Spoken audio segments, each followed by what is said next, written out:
Okay, students, let's try our first Playposit. The first couple that I do might seem very similar to the voluntary assignments, but those were voluntary. There'll be some changes, and these are worth points. The ones that you might have done before were not. Um, but let's talk about how this is all going to work. Um, so let's be very clear about this. Any video that I posted up to this point was voluntary. You did not have to do them. You're not going to lose points for doing them. If you did them, this stuff's going to maybe go faster, and will certainly be easier because you already know the plot. Um, and I announced it in the Playposit, so you should have known that those were voluntary. Um, these Playposit videos are worth points. When you answer questions, you need to answer the correct question, the correct answer. If you don't, you'll lose points on it. If you do, you'll get the points. Um, and you must complete these videos even if you've already watched the other ones. Okay, so let's be clear about that. Like I said, a few of the videos will be similar, but once we get past a few of these, they'll generally be new. So what you do is you watch the video, you answer questions. As far as I know, you're not supposed to be able to skip ahead to the questions. You're supposed to have to watch the video. And I don't think you can skip past questions. If you do, you're just going to lose those points, right?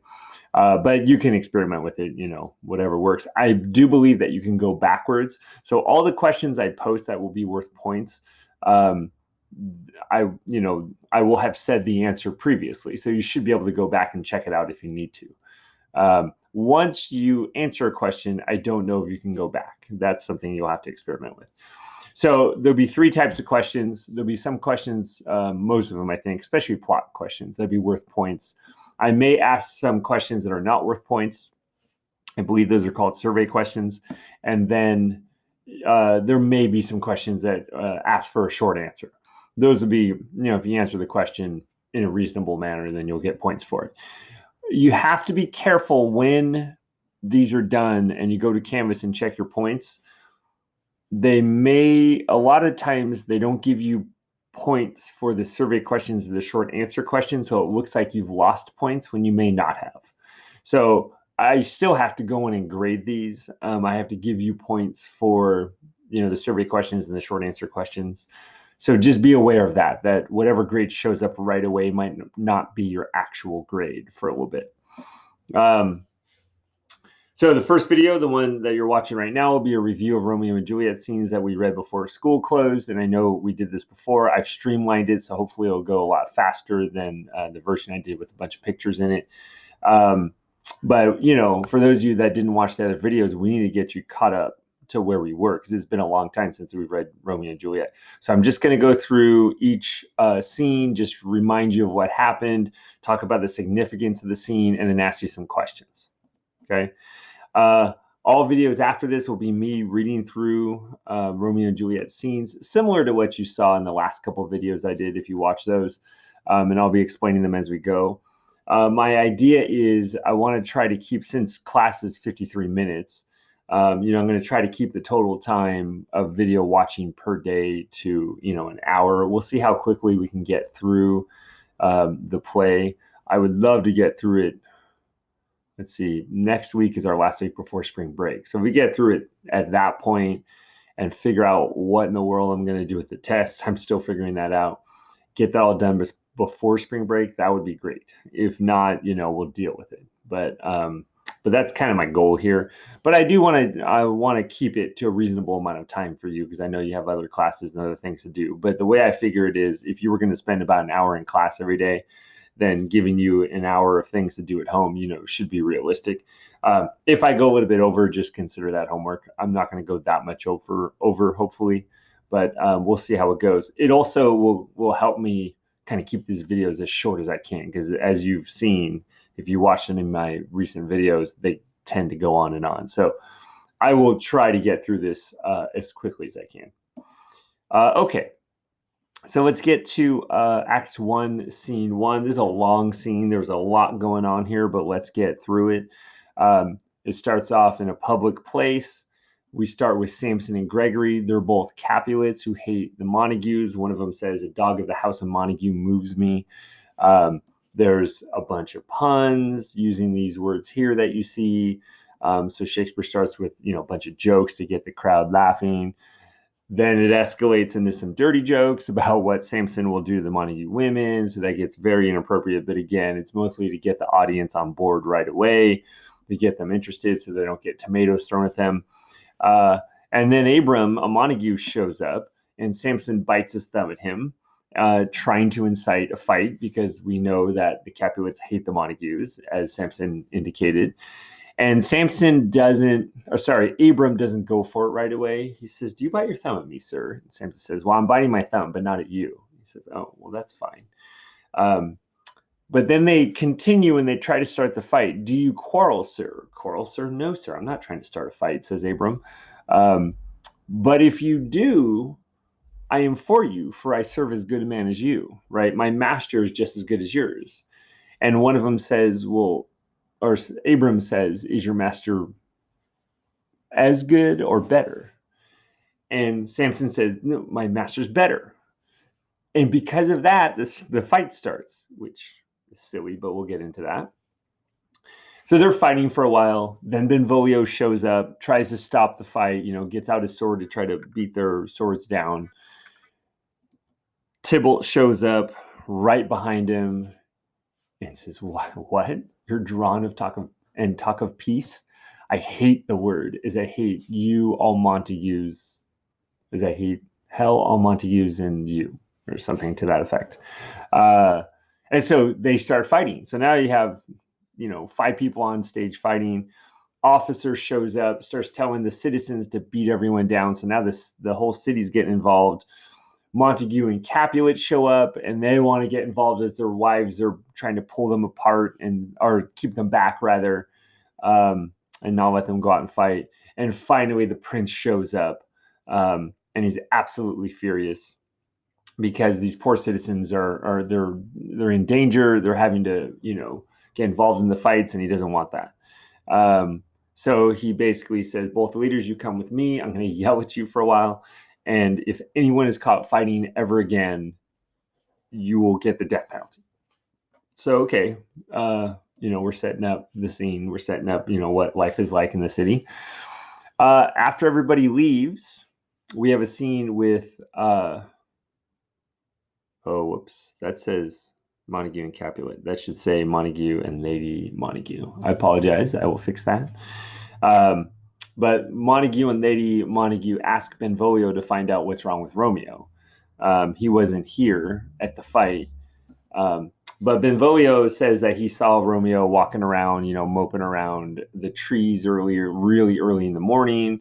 Montague says, "I've seen him do this every day. He goes out at night crying, comes home as soon as the sun comes up, locks himself in his room, shuts out all the light, won't talk to me. I've asked him what's wrong, won't say anything to me or my friends."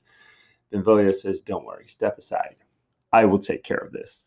Um, and so Romeo shows up, and Benvolio talks to him. Montague and Lady Montague leave, and Benvolio finds out that Romeo is depressed because he loves a woman. They don't reveal her name yet, and he's deeply in love with her, but she's decided to take a vow of chastity. She's never going to have sex or be with anyone or, get married, have kids, any of that stuff. So it seems like he's been doing this for a while. He's been moping around and very sad. That brings us to the significance of Act 1, Scene 1. Certainly, most of it is exposition. The Montagues and the Capulets are introduced, the feud, this idea that these two families have always hated each other, and they're willing to fight each other for really silly, ridiculous reasons they're just looking for fights, right? Um, and we learn a lot about Romeo. We learn how he feels about love. That is, he thinks it's the greatest thing ever and the worst thing ever. It tears him apart. It is making him absolutely depressed that he can't, be with the woman he loves. He's a hopeless romantic, right? And that's pretty much the significance here. So I'm going to hit you up with a couple questions to see if you've been paying attention.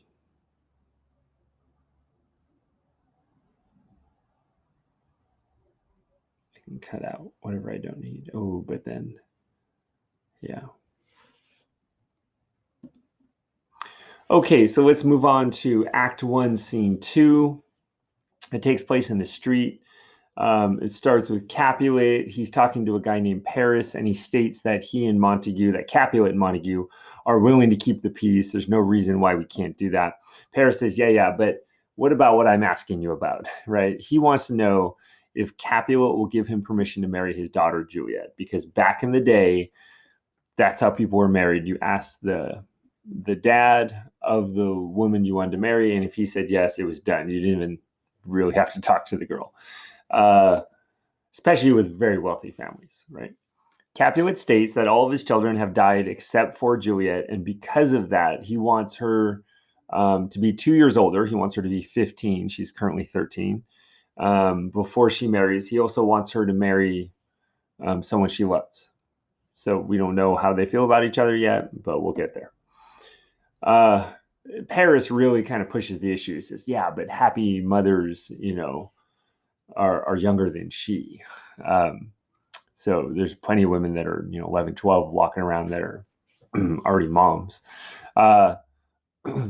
But Capulet won't be swayed. He said, nope. But if you want to come to the party, there's a lot of girls there. You may find someone that you like. If you really want to get married fast, come to the party. You might find someone, right? Capulet then commands his servant, who happens to be right there.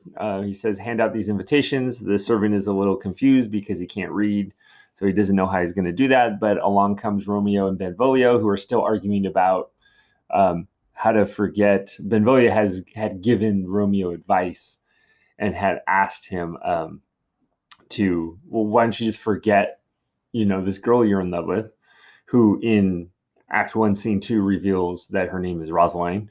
By going out with someone else. And Romeo says, no, you can't teach me how to forget. She was too beautiful, right? That kind of thing.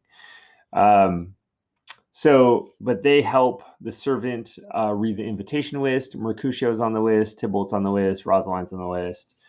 And Mercutio, that's important because that's how they get into, the ball, right? Through their friend Mercutio, who's not on either side. He's not a Montague or Capulet. He kind of hangs out with both. Benvolio suggests that Romeo go to the party and find another girl to help him forget Rosaline. Romeo agrees, even if he doesn't think it's going to happen. He's like, fine, I'll go, but just to prove you wrong. I can't forget her, right? The significance here, again, we have more exposition. We find out that Capulet seems to be a pretty cool dad. He's willing to, in person, he's willing to forget about the fighting. He wants what's best for his daughter. This is unheard of. He wants his daughter to marry someone she loves. He wants her to be happy in life. So that tells us a lot about him. That's more or less, what's happening in this scene. So let me hit you with a few questions.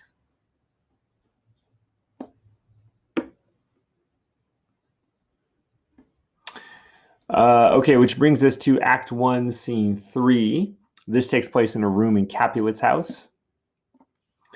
It starts off with Lady Capulet asking the nurse to call Juliet in, and then she says, "Leave, nurse, give us leave a while, go away." And then just as the nurse is leaving, she says, "Nurse, come back again. I've forgotten myself. I've forgotten that you're someone that we always, tell secrets to. You're kind of a family member. You're not just, a nurse that takes care of Juliet. You're not just the nanny, right?" And then there's a long part where the nurse goes on and on and on. She's telling stories. She's jumping from one thing to another. Probably Juliet and Lady Capulet are trying to get her to stop, but she just keeps prattling on. She gets into dirty jokes that she's talking about Juliet falling on her face when she was like a year old. And then her husband says, "Oh, well, you'll be falling on your back soon, right?" And so and she just goes laughing. She thinks it's so funny. So, we're establishing the nurse as a comic character, right? Funny character. But the main part here is that Lady Capulet wants Juliet to meet Paris and see if she can love him, right? To get married to him. The wives usually, her main concern is to get her daughters married because she knows if they don't marry anyone, then they won't have much of a future, right? So apparently, and they talk about Paris as if he's the ideal husband. He's wealthy, he's very attractive, probably older, but they don't really talk about his age. That was just typical back then. Um, Juliet agrees to meet him, but she says she will only look at him in as much as her mother wants her to. So she's very obedient at this point. She says marriage is something she hasn't even dreamt of. She's not nagging or whining about it like a lot of other girls. She hasn't thought about it, hasn't reached that point in her life. Uh, certainly we get a lot of exposition for the nurse. We find out what kind of person she is. She's going to be, the comedy of the play, a little bit of a jester, right? Um, very silly, talks on and on and on, tells dirty jokes, that kind of thing. And by now we know how everyone, except for Mercutio, which we will find out in scene 4, feels about love. So Romeo, as we said, is torn. He's pulled in 2 different directions. He thinks it's either the greatest thing ever, like when you're in love and she loves you, or the worst thing ever when you're in love and she doesn't love you, or things aren't going very well. Benvolio feels like, hey, if someone dumps you, just go find somebody else, right? Which is terrible advice, but that's his advice. Uh, Juliet hasn't even given any thought to it. She's just like, what, love? Oh, something I dare dream not of, or whatever she says. Capulet, he got married very early, it seems like, because Lady Capulet apparently was around 11 or 12 when she had Juliet. And so it's possible, we don't know for sure, but it's possible he might be a little bit unhappy in marriage. But nonetheless, he certainly wants his daughter to be happy.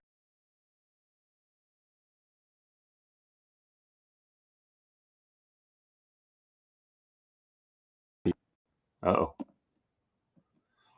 And then Paris and Lady Capulet have the same opinion. They both think that the earlier you get married, the better, and marry well. Um, Paris wants to marry well because he wants to marry Juliet because she's the most beautiful girl in the land, apparently. And Lady Capulet wants Juliet to marry Paris because she thinks Paris is the most eligible bachelor in all the land. So they have the same opinions. And then Mercutio, I'll just jump ahead a little bit.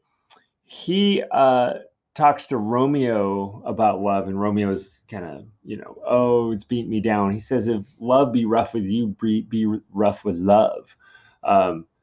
Beat love down. Like, don't let love hurt you. Like, take advantage of your situation and take control of your situation. Do what you need to do so that it doesn't control you like it's currently controlling Romeo. So that's kind of his philosophy on life, not just love. All right, so I think we've got some questions for you.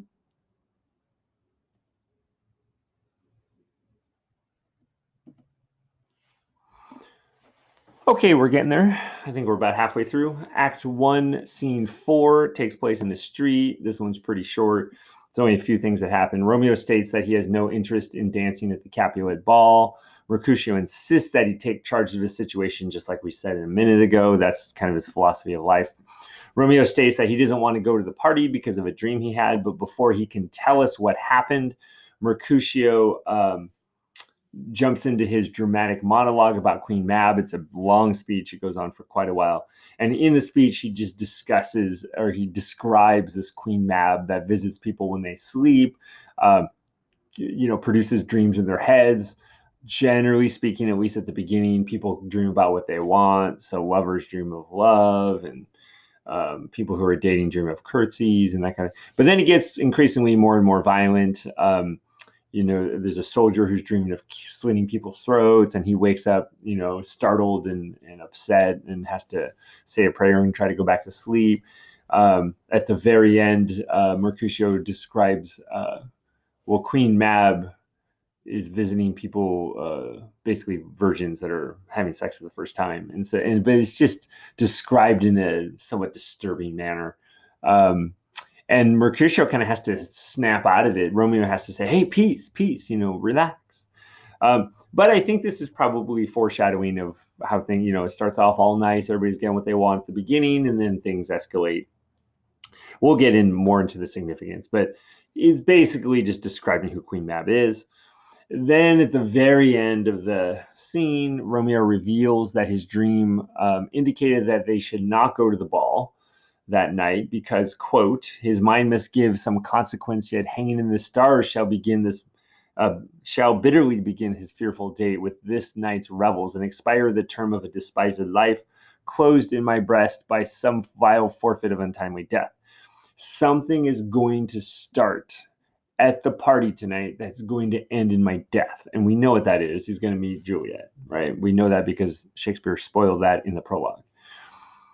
However, Romeo then states, but he that hath the steerage of my course direct my sail. And this is very important. This is Romeo's philosophy on life. Hey, whatever happens, happens. It's fate. I can't, stop fate. Can't stop destiny. It's going to happen. And so he goes anyway, and whoever's controlling my life, just take me wherever you want me to be. All right, so the significance here, certainly we get introduced to Mercutio, who will be a very important character. We get his philosophy of life. He takes charge of things. He's not forced into any situation. He's not going to be loyal to a Capulet or a Montague. He just goes wherever he wants, does whatever he wants, that sort of thing. And I think there's some significance in the Queen Mab speech in that it kind of sets the tone. It has this kind of magical quality, and certainly it gets a little dark, but it has kind of a dark fairy tale quality to it that Shakespeare is saying, look, this whole love story here, it's a fairy tale. It does get very dark, but it's not, this super serious thing. Certainly we're supposed to take their love seriously, but, just the whole how they meet, how quickly it all goes, and all this. I think Shakespeare's acknowledging that it's a little bit far fetched, right? But that's my opinion. The idea of fate, destiny, which was introduced in the prologue, Star-Crossed Lovers, right, is introduced again. It's not going to go away. This idea is that what it is? Is it that things just happen? You can't stop them from happening. It's a question that Shakespeare introduces without, I don't know that he answers it completely. That's up to interpretation, I think. And then certainly, we learn what Romeo's like as far as taking charge of the situation like Mercutio. No, he's much more like, okay, whatever's going to happen is going to happen. He doesn't take responsibility as much as he probably should. So it tells us a little bit about that. Here's a few questions on this scene.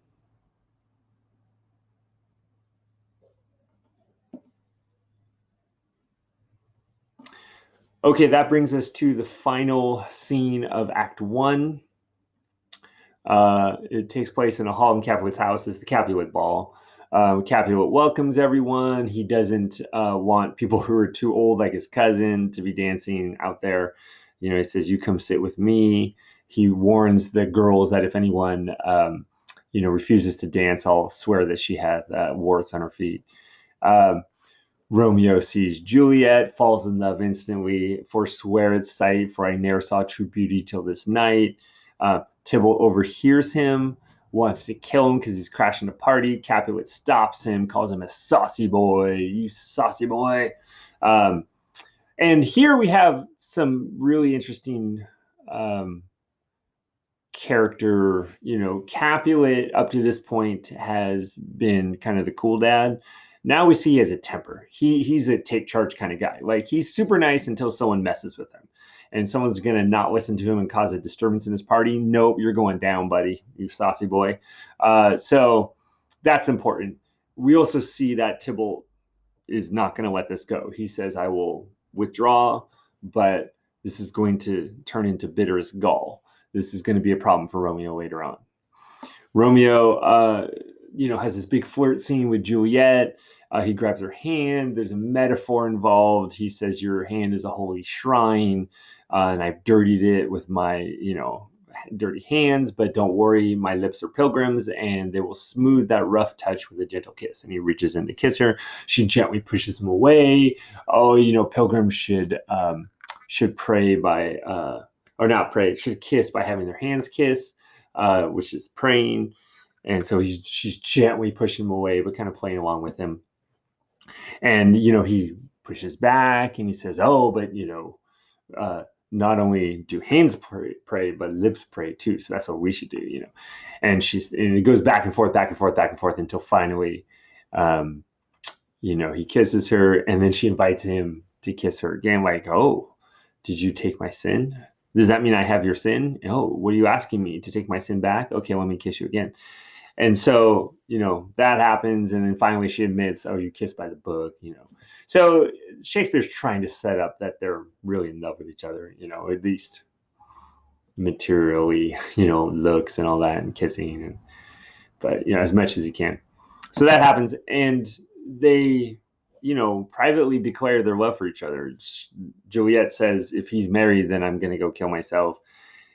He says, once he finds out that she's his enemy, then he says, my life is in my foe's hands, essentially.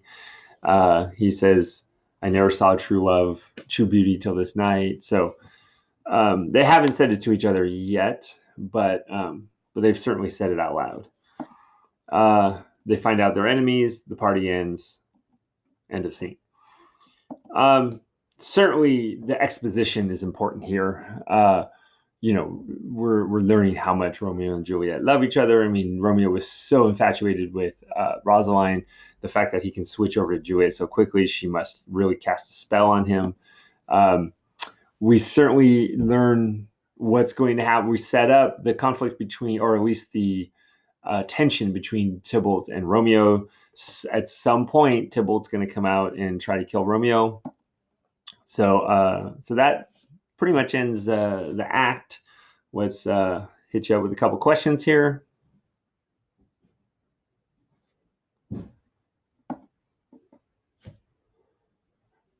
Okay, so just 3 more scenes. We're almost there. Act 2, scene 1 is near Capulet's orchard. This is really quick.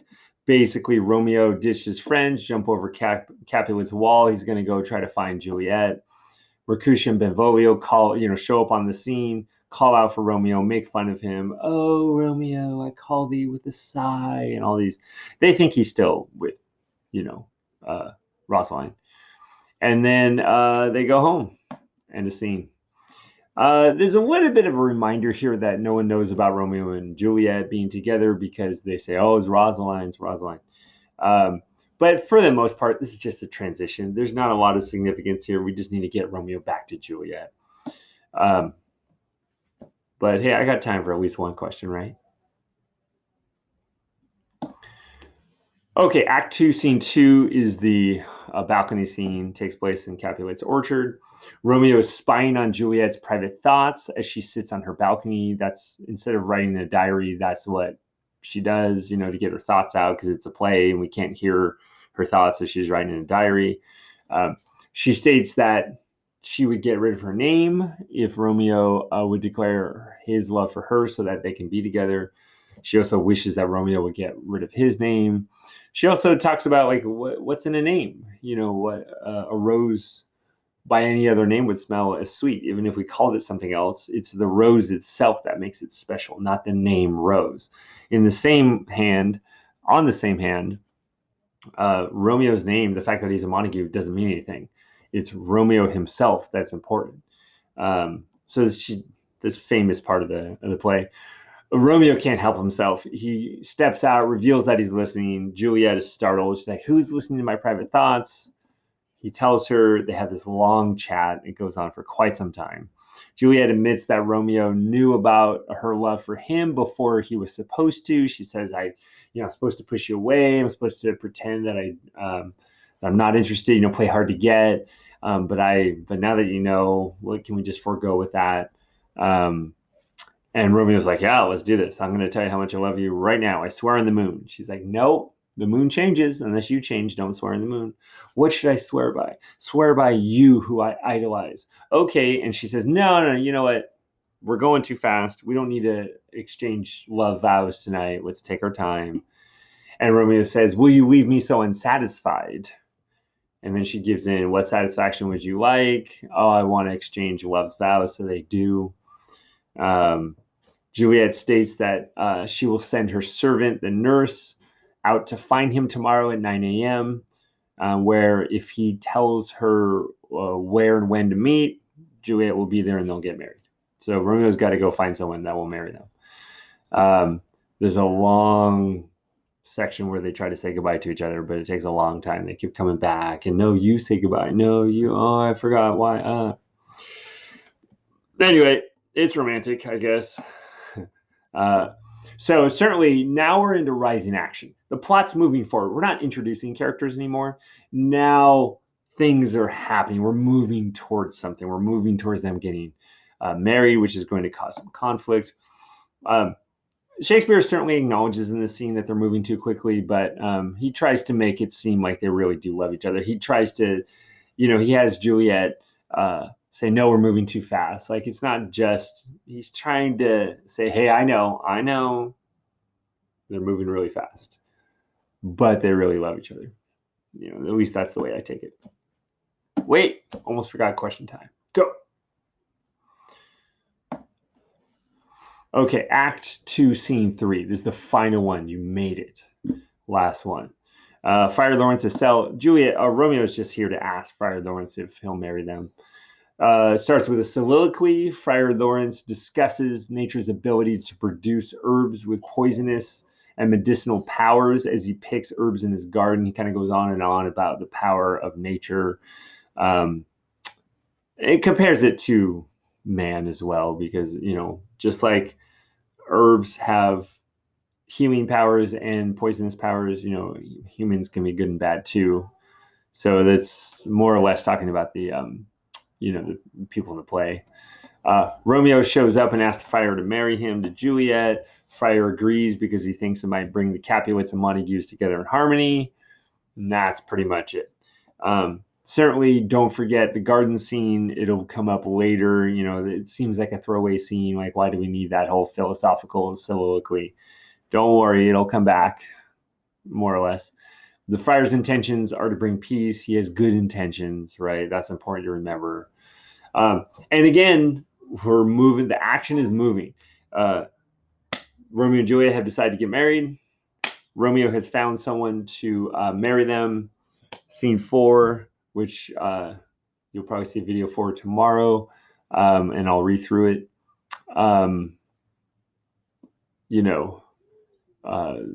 The nurse is Juliet sending the nurse to go talk to Romeo about where and when they're going to get married. So, and then next scene, the nurse goes back and tells Juliet, where and when they're going to get married, and then they go get married. Like, things are moving quick. The plot is moving ahead.